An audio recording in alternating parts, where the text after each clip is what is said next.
maybe Mr. Obama was watching BBC World News, because right on schedule, we couldn't get into our program. Never mind, he came out, he's there at the podium. We'll just dip in to listen to what the US President is saying about this NATO summit in Strasbourg. With which they are approaching the NATO challenge and our mission in Afghanistan in particular. I want to congratulate Prime Minister and now Secretary General to be, Mr. Rasmussen. He is an outstanding public servant, somebody with an extraordinary reputation, and I have confidence that he's the right man to help lead NATO during a period in which we are moving from a vision first created in the 20th century to a vision that responds to 21st century challenges. I should point out that the election of Prime Minister Rasmussen was unanimous. So, I congratulate all the parties concerned in arriving at an outstanding outcome. Now, NATO was founded on the basis of a simple but solemn commitment. An attack on one is an attack on all. And from that foundation, we forged the strongest alliance in history, an alliance that is stronger because it is made up of free nations. 60 years ago, much of Europe was in rubble, and this continent was divided. Today, the Cold War is over, and Europe is free. Former adversaries have reconciled. We've protected peace and security in the Balkans. Our alliance has more than doubled in size. There was nothing predestined about this success. It took decades of consistent effort, careful cooperation, and collective action.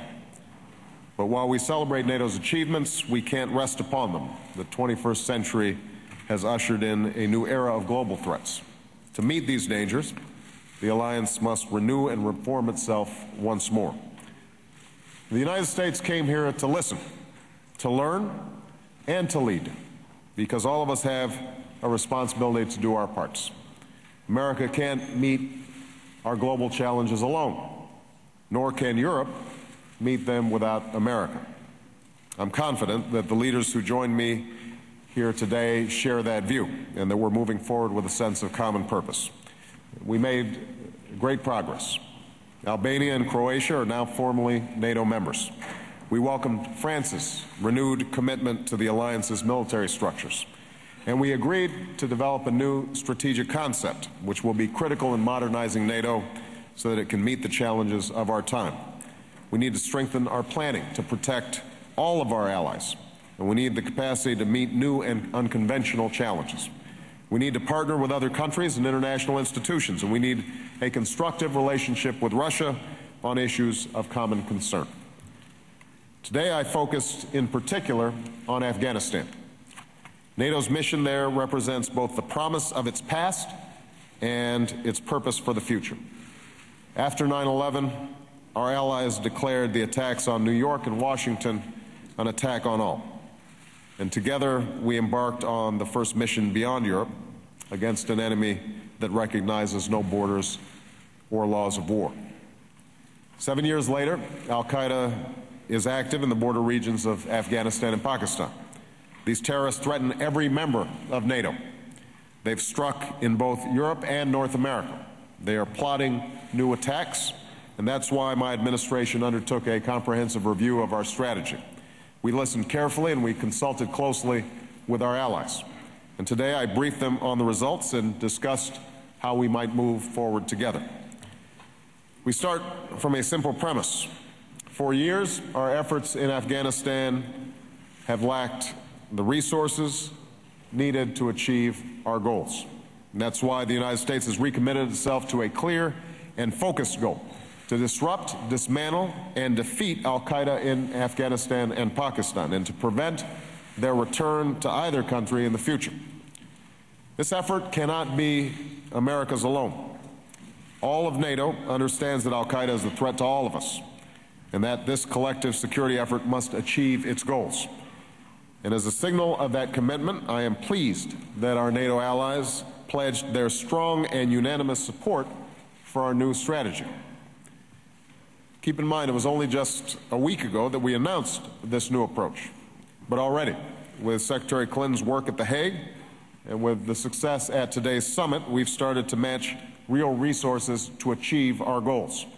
We're leaving Strasbourg and Kiel with concrete commitments on NATO support. Our allies and partners have already agreed to provide approximately 5,000 troops and trainers to advance our new strategy, as well as increased civilian assistance. To support critical elections for August 20th, NATO will fully resource our election support force to maximize security. And our allies have committed additional funds to an Afghan elections trust fund that will provide the necessary resources for free and fair elections. To accelerate and enhance our training of Afghan security forces, a new NATO mission, a new NATO training mission, will focus on high-level support for Afghan Army and training and mentoring for the Afghan police. And many of our allies and partners have also pledged support for a new trust fund to sustain Afghan national armies going forward. And to strengthen Afghan institutions and advance opportunity for the Afghan people, we are working with our NATO allies and partners to achieve substantial increases in non-military assistance and to provide the kind of doctors, engineers, educators, and agricultural specialists that are needed to make a difference on the ground. Now, we'll need more resources and a sustained effort to achieve our ultimate goals.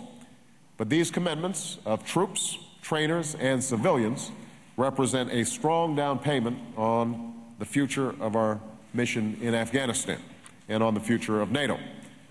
These are the new missions that NATO must take on in the 21st century, and these are the new capabilities that we need to succeed. NATO was founded upon mutual responsibility to our common security. And today I'm confident that we took a substantial step forward in renewing our alliance to meet the challenges of our time. And before I start taking questions, let me just note that while we were busy dealing with common securities issues here at the summit, we received news yesterday of an extraordinary tragedy back in the United States, where a lone gunman killed and injured multiple people. My administration is in communications with law enforcement officials, federal, state, and local. We are monitoring the investigation. I am heartbroken for the families who survived this tragedy, and it just underscores the degree to which in each of our countries we have to guard against the kind of senseless violence that the tragedy represents. So, with that, let me start with Richard Wolff, USA Today.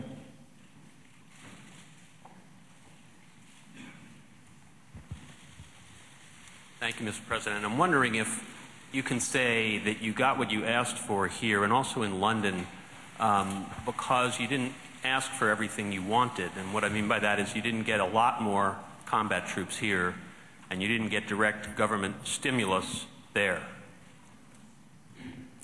Well, first of all, I don't want to circle back and have a whole new press conference about the G20 summit, since I've answered some pretty extensive questions there.